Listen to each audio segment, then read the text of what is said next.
अस्सलाम वालेकुम दोस्तों, आज हम बात करेंगे मिस्टर प्रोफेसर ऑफ हाउ की लेटेस्ट वीडियो जिसका टाइटल है यूनिफॉर्म सिविल कोड। वीडियो शुरू करने से पहले बता दूं, हम सिर्फ इनकी वीडियो पे रिएक्ट करेंगे, बंदे के लिए कोई हेट नहीं। इससे पहले मैं कुछ बोलूं, हम पहले इनकी बातों पे गौर करेंगे। लेकिन इससे भी बड़ा लूप होल है निकाह हलाला, जो कि ट्रिपल तलाक इलीगल होने से पहले बहुत ज्यादा मात्रा में नोटिस किया जाता था। निकाह हलाला को आप ऐसे समझो कि मुस्लिम्स में फॉलो किया जाने वाला ये एक प्रोसेस है। ट्रिपल तलाक के इलीगल रेगुलेट होने के पहले के एग्जाम्पल की मदद से समझो कि ये एक मुस्लिम पुरुष है ए और ये एक मुस्लिम महिला है बी और इनके दो बच्चे भी हैं। अब एक दिन किसी बात पर ए और बी के बीच में खतरनाक तू मैं हो गई। इस लड़ाई से बहुत गुस्से में आके ए ने बी को 3 बार तलाक तलाक तलाक बोला और ऐसा बोलकर मुस्लिम पुरुष ए ने मुस्लिम महिला बी को तलाक भी दे दिया। इस डिवोर्स को ऑफिशियल करवाने के लिए अपने इलाके के काजी के पास गए और तलाक अप्रूव भी करवा लिया। लेकिन जब कुछ दिन बाद दिमाग शांत हुआ तब दोनों को एहसास हुआ, अरे ये तो हमसे बहुत बड़ी गलती हो गई, बच्चों के बारे में तो हमने सोचा ही नहीं। अब अगर ये ए और बी वापस एक दूसरे के पास आना चाहें और रीमैरिज करना चाहें तो बाकी सभी धर्मों में ये इंस्टेंटली हो सकता है, लेकिन मुस्लिम्स में ये रियूनियन सिर्फ एक ही केस में पॉसिबल है। इनको निकाह हलाला के प्रोसेस से गुजरना होगा।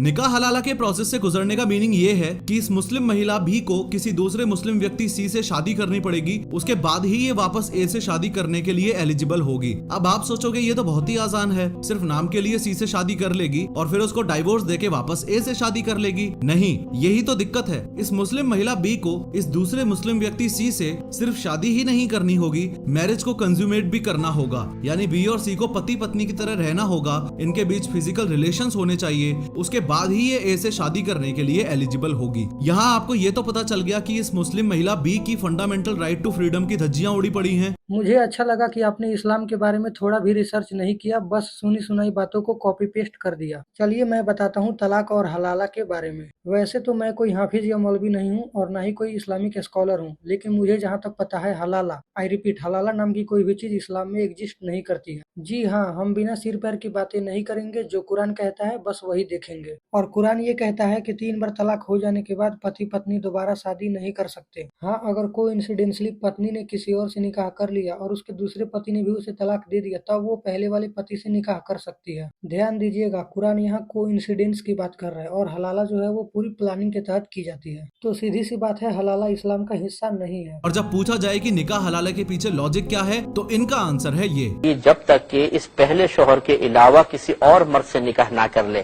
तो ये हलाला का हुक्म तो अल्लाह की तरफ से है और अल्लाह ताला की तरफ से बयान करदा हुक्म पर एतराज करते हुए कहना कि ऐसा क्यों है, ये बहुत ही बुरा होता है। मुझे ये चीज बहुत बुरी लगी कि आपने किसी मुस्लिम की नहीं बल्कि एक्स मुस्लिम की वीडियो यूज की। पता नहीं वो कभी मुस्लिम थी भी या नहीं। खैर कोई बात नहीं, मुझे किसी से कोई बहस नहीं करना है। अगर कोई मुस्लिम पुरुष अपनी मुस्लिम बीवी को तलाक दे दे तो सिर्फ इद्दत की अवधि तक ही मेंटेनेंस के पैसे यानी अपनी बीवी को खर्चा पानी देना पड़ेगा, उसके बाद में भाड़ में जाओ। फिर से बता रहा हूँ, इद्दत की अवधि का मतलब डाइवोर्स होने के 3 महीने बाद तक, या फिर अगर कोई लेडी प्रेग्नेंट है तो बच्चा पैदा होने तक। फिर से बता रहा हूँ, तलाक के 3 महीने बाद तक ही पैसे इसलिए दिए जाते हैं क्योंकि तलाक के 3 महीने बाद तक ही उनका रिश्ता रहता है। उसके बाद वो भाड़ में नहीं जाएगी, किसी और से शादी कर सकती है। लेकिन पॉलीगैमी यानी कि बहुविवाह की प्रथा मुस्लिम्स में या किसी और कम्युनिटी में, यानी एक आदमी को जो 4 शादियां करने का अधिकार है, वो खत्म होना चाहिए। क्योंकि कॉमन सेंस की बात है कि सबसे लेटेस्ट वाली को तो फुल प्रेफरेंस मिलती है और पुरानी वालियों के फंडामेंटल राइट्स की धज्जियां उड़ जाती हैं। चाहे कोई भी समाज हो, ये बहुविवाह की प्रथा एक समय पर इसलिए आई थी ताकि सेक्स रेशियो मेंटेन किया जा सके। फॉर एग्जाम्पल, पुराने जमाने में अगर किसी कम्युनिटी में 1000 महिलाएं हैं और 1000 पुरुष हैं, तो जब युद्ध होता था तो सारे के सारे पुरुष ही युद्ध में जाया करते थे। ऑब्वियस है। अब उन 1000 में से अगर 400 मर गए और 600 बच गए तो 1000 महिलाओं पर सिर्फ 600 पुरुष बचे ना, सेक्स रेशियो की ऐसी तैसी हो गई ना, तो ऐसे केस में बाकी महिलाओं के साथ अन्याय ना हो, बाकी महिलाएं कुंवारी ना रह जाएं, इसलिए बहुविवाह की प्रथा थी। लेकिन अब कहाँ बार बार युद्ध हो रहे हैं, तो उस बहुविवाह की प्रथा को 21वीं सदी तक खींचकर लाने में पर्सनली एटलीस्ट मुझे तो कोई लॉजिक नहीं दिख रहा। बात सिर्फ सेक्स रेशियो मेंटेन करने की ही नहीं है, बात विधवा औरतों को नई जिंदगी देने की भी है। अगर सभी मर्द एक ही शादी करने लगे तो विधवा औरतें कहाँ जाएंगी? वो औरतें कहाँ जाएंगी जिनका कोई सहारा नहीं होता? प्रोस्टिट्यूट। बात फिजिकल नीड्स की भी है, ताकि लोग एक्स्ट्रा मैरिटल अफेयर्स और बिना शादी के फिजिकल रिलेशन जैसी चीजों से बच सकें। उम्मीद है अब आपको इसमें लॉजिक नजर आ रहा होगा। मुसलमान जो करते हैं वो इस्लाम नहीं है, कुरान और हदीस जो कहता है वो इस्लाम है। और अंत में मुसलमानों से बस यही कहना चाहूंगा, जो लोग तलाक या हलाला करते या करवाते हैं, अल्लाह की लानत बरसती है उन पे। तो इन सब चीजों से बचे, रिश्तों को निभाना सीखें। शादी गुड्डे गुड़ियों का खेल नहीं है।